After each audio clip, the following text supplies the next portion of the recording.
From the, let's say, the film capital of the world, we are today talking to Tia about her job and her career as an actor. Tia, could you please introduce yourself and what you do for business? Hi, my name is Thea Touchton. I act for business. I also do a bit of filmmaking as well, and I'm also a poet. Let's start with the current situation. What is acting like and filming like during the pandemic? During the pandemic, you definitely do a lot more tests. You have to do a COVID test, usually twice before you enter on set. And then on set, before you even start acting, you have to do another COVID test. So lots of medical testing, lots of nurses more on set than there used to be. You do get paid for the tests that you take, which is nice. You do put on masks in between scenes and when you are around people. So there is still masks going on. That's at least required in Los Angeles on a union set. Other than that, the work is a little less than it was obviously pre-pandemic, but it's starting to come back now as California in particular also opens up. So it's still going. It's just a little tweaked and a little weird, but do you think you are in the career that you have dreamt of? That is something you like Absolutely. to do? Yeah. I tried to entertain other jobs in my life. I've almost tried to distance because there is not a lot of stability in this career, and I have a lot of like health problems, so it's been very expensive, but I can't escape. I was literally about to quit and then I booked a commercial, and so it's just like I just keep being drawn back in, and also my heart's in it, and it's hard to do anything else because I know how much I care about being an actor. Okay, in acting, let's say there's more personal input than professional, let's say, standard to work along. So sometimes you may face, let's say, negative criticism or rejection. How would you deal with that? Honestly, I think the first thing to do when you are faced with rejection is to just kind of honor what you're feeling, right? Like, it's okay to be let down. You're human. And that's part of being an actor, is being connected with the feelings that you have inside your body. So I think I always try to put a time limit on it too. It's like, okay, I will wallow for 2 minutes tops, right? Or I will take this hour to just like chill, consider what the negative thing was said, and then after that I'm on to the next thing, because that's all you can do with the rejection, is just to move forward to where you're going to get that yes. Okay, considering about getting that yes, like nowadays during the pandemic, you are doing what we call self-taping and tapes. Yes. How would you do that in a suitable way? I think the best way to have a self-tape is, I'm already in my self-tape part. So you want to have a plain background. They really like this turquoise blue, casting directors and everything. White gets a lot of shadowy, but as long as there's like not a very busy background, that's usually the best. However, if the background does happen to fit the scene and the character that you're going for, obviously go for it. Make it as cinematic as possible. Having good lighting, having like usually the sun kind of hitting you is obviously the best, having natural lighting that way. I usually have like a 3-point lighting system. I have a little bit of like LED lights. You can get them on Amazon or around, and there's you get like a ring light too, is very good. They want to make sure that you are seen well. And then you want to have a microphone, and you can do everything on a smartphone or any sort of camera. It's just making sure that they can hear you good and see you well to get your performance, and trying to make it as good as it would be if you were in the room. Okay, lots of actors and famous people, let's say, like post things about themselves on social media, like jumping in the swimming pool or cooking spaghetti. Like, how should a social media profile look like?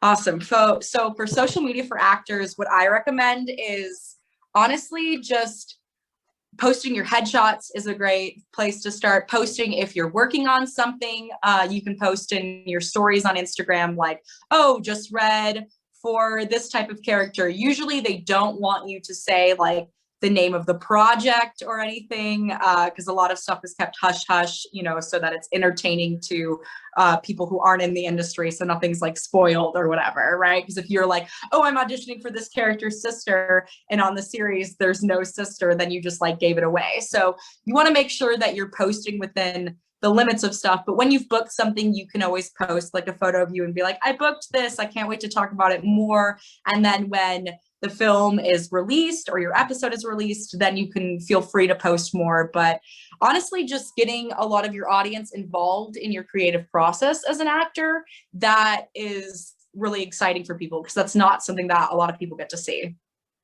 How should actors deal with the agent? What is the role of the agent, and what is the best way to deal with them?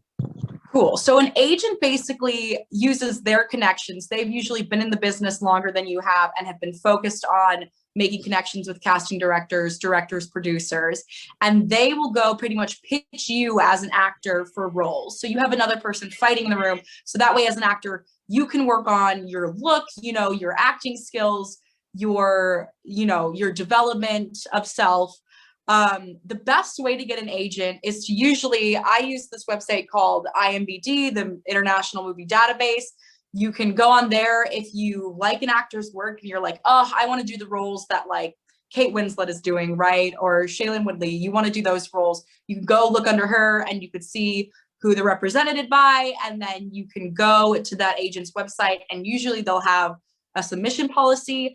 A lot of agents don't take a lot of just like open call submissions. You have to usually like build a relationship or get a referral. So the best way to basically get an agent is to know a lot of creative people and constantly show up and do great work. But other ways you can do that, if you're just kind of starting, there's definitely like lower tier agents. You can kind of find another actor that's at your level, say it's a friend or, you know, somebody else you met on a film set. You can kind of ask them about their agent and start there, because it's definitely, you know, success doesn't happen overnight. It's a series of steps. Yeah. So you just have to find the agent that you feel the most comfortable with and that you think is going to take your career in the right direction. And that just involves a lot of research, but that's fun because that's kind of directing where you want your life to go. Okay, another professional question here, like how would an actor decide the type of acting he can fit in?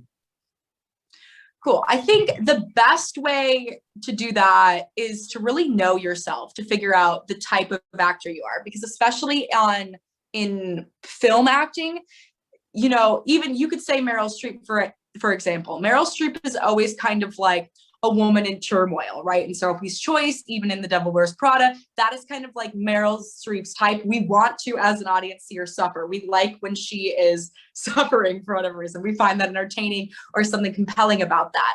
So you have to kind of take who you are as a person, what you look like to other people. You can kind of ask them questions. There's tons of branding questions online that you can ask your friends and kind of get some responses of how you appear to other people. And then you kind of just take on with you know, what other characters have you played? And you kind of try to find the common through line between everything. I often play pretty eccentric, crazy people. So I'm often like the wild card type of actor. I'm doing things that are unexpected, that you weren't quite ready for. And that's like exciting. And once you find that too, you can start kind of getting the right auditions. You can get your agent to kind of get roles that you will book, because it is your essence essentially. And so that takes a lot of like kind of some self-searching as well.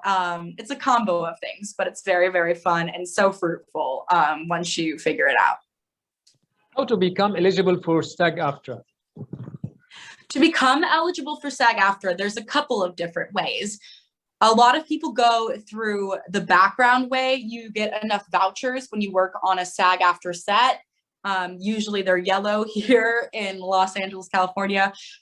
You get about 3 of those, and then you can qualify for SAG-AFTRA. Another way is that somebody can do this thing that is called Taft-Harveying. They basically give you a speaking role, a principal speaking role in a SAG-AFTRA film, and then you are then eligible for SAG-AFTRA once you have a speaking role. You can also produce your own work through SAG New Media, and kind of put yourself in that way to be eligible for the union.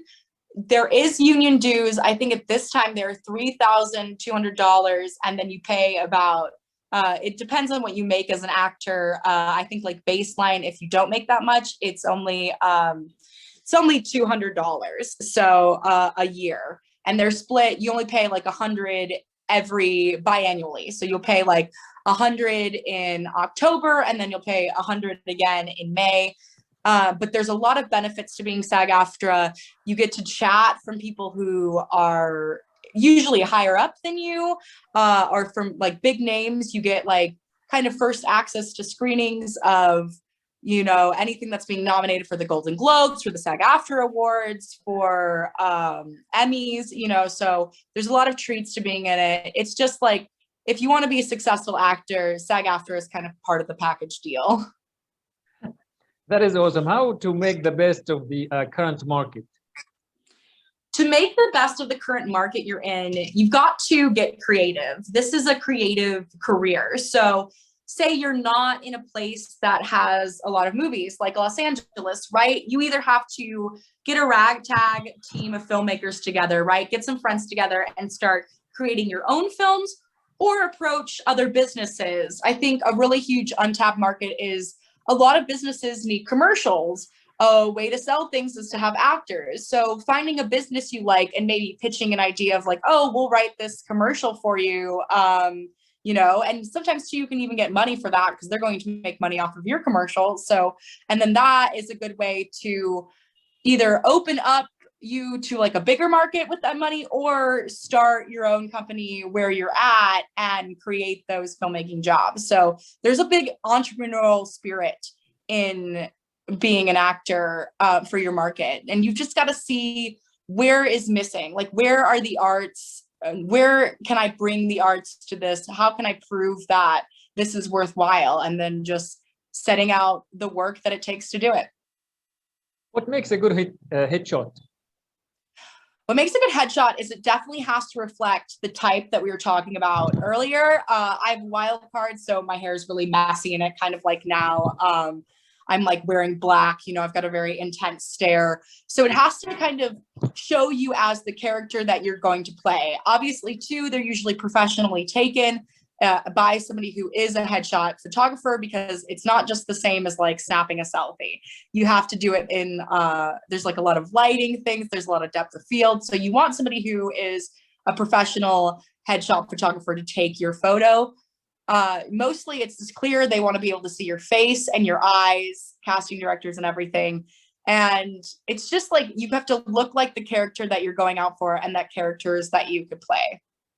What makes a good reel? What makes a good reel is that it starts off with you and preferably just jumps right into the scene. For a reel, you don't need a lot of context. They don't have to really understand what is going on in the scene. They just have to see you acting and believe you. Reels usually, ideally, aren't over more than 1 minute, and they're usually broken up into, there's a comedy reel, a drama reel. If you do stunts, there's the stunt reel. If you do voiceover, there's a voiceover reel. If you have dance, there's a dance over reel. There's singing. If you sing, there's a singing reel. So usually they're kind of into these like separate blocks, and you just update them with the best footage that you have.